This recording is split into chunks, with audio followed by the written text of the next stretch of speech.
Biological disasters के बारे में हम बात करेंगे। So the first thing is कि बायोलॉजिकल डिज़ास्टर्स होते क्या हैं। See it's defined as the see it's a disaster but the origin और the source of the disaster is biological in nature. Fine.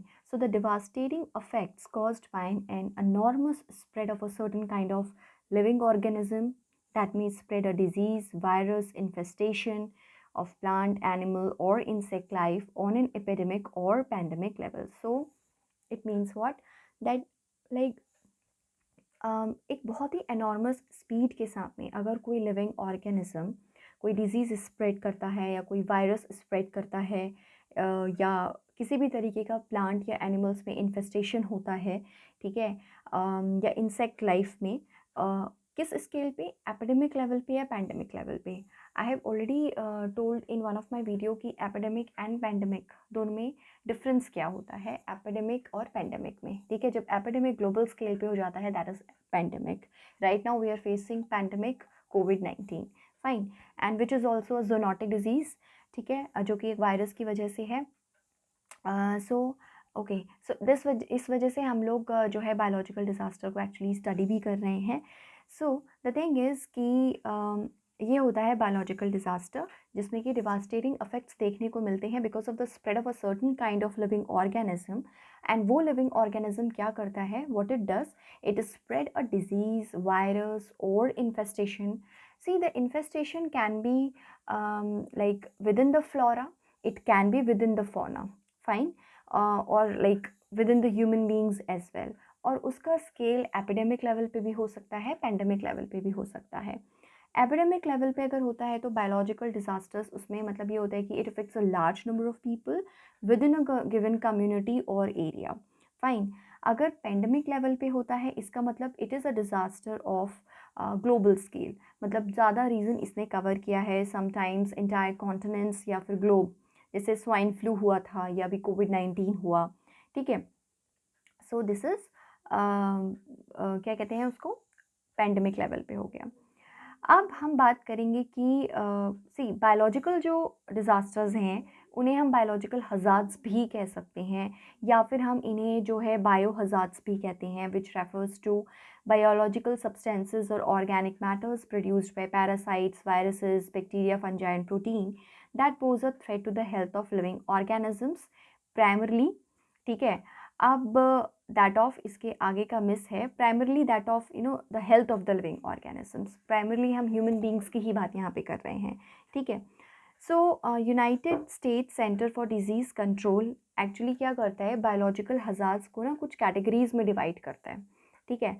तो it कैटेगराइजेज biological hazards that could potentially cause a biological disaster, ठीक है, into 4 biosafety levels. सी पहली कोई भी चीज़ जो होती है वो एक हज़ार्ड के फॉर्म में होती है, ठीक है। जब फिर हज़ार्ड के बाद में वो चीज़ जो है डिज़ास्टर में कन्वर्ट हो जाती है। कई बार हम लोग जो है सिनोनिमसली यूज़ कर लेते हैं कि hazard means disaster, but hazard जो होता है वो उसकी इंटेंसिटी थोड़ी कम होती है, डिज़ास्टर थोड़ा हम बड़े स्केल पे बोलते हैं उसको।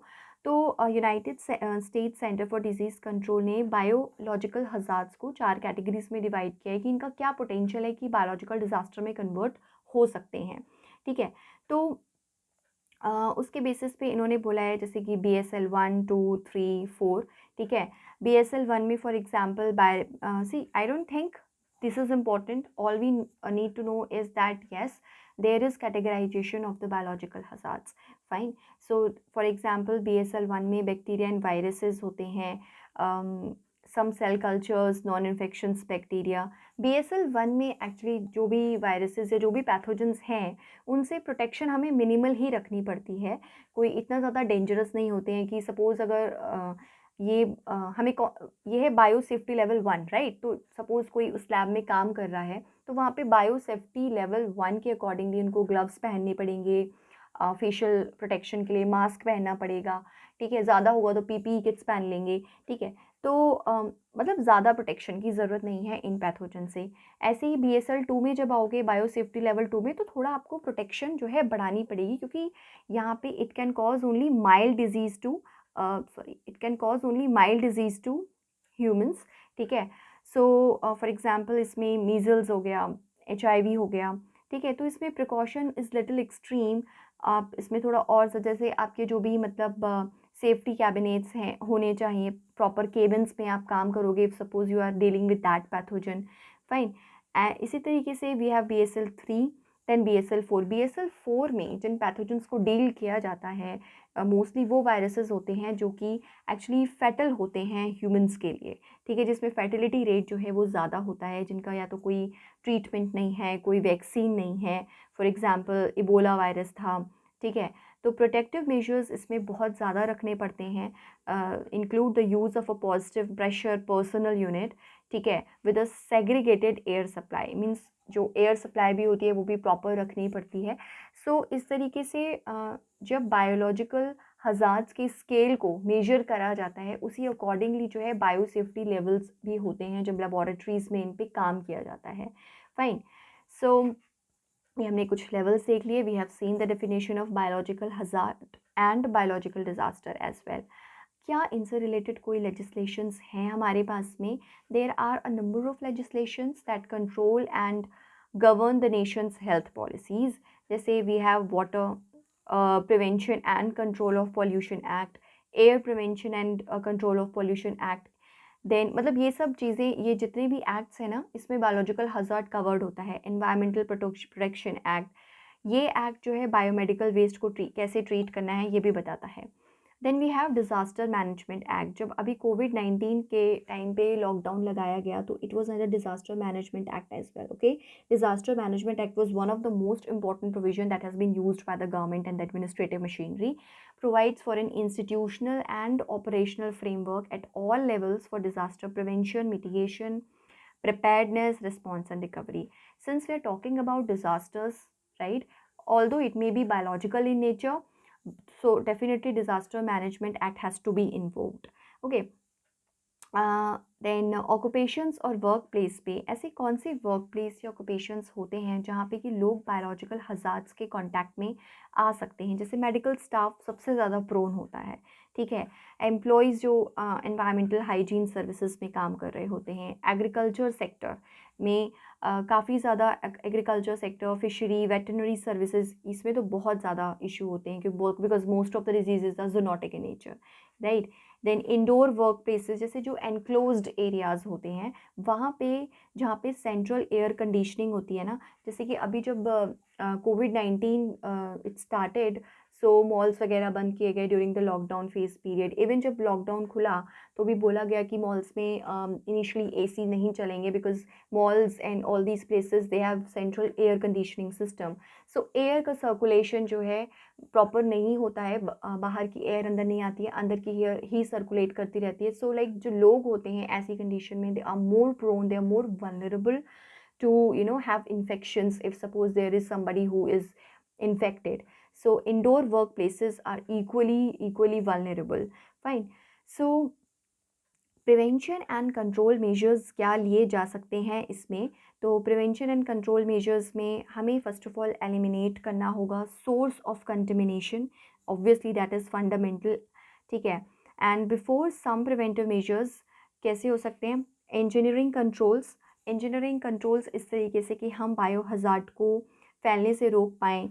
जैसे इस तरीके की कोई प्लेस है तो वहाँ के वेंटिलेशन में इम्प्रूवमेंट किया जाए। कुछ इंजीनियरिंग में होता है कि हम नेगेटिव प्रेशर को इंस्टॉल करते हैं या अल्ट्रावायलेट लैम्प्स यूज़ किए जा सकते हैं।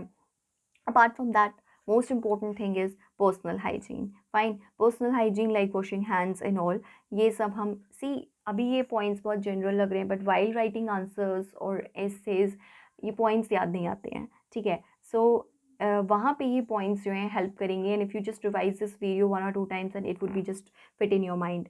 Apart from that what can be done?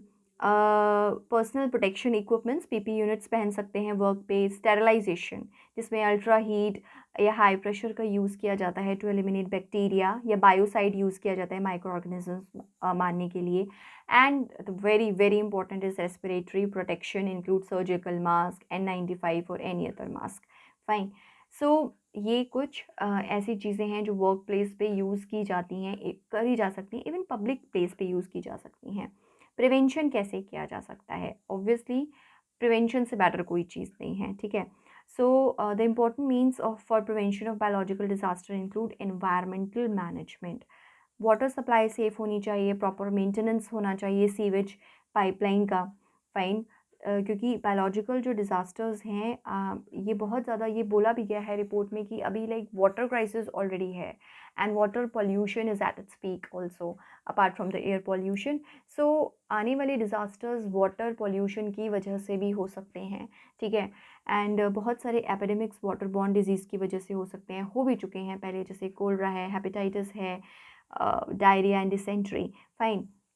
Then personal hygiene necessary. Awareness will be created in the community about the importance of personal hygiene. Then we have vector control.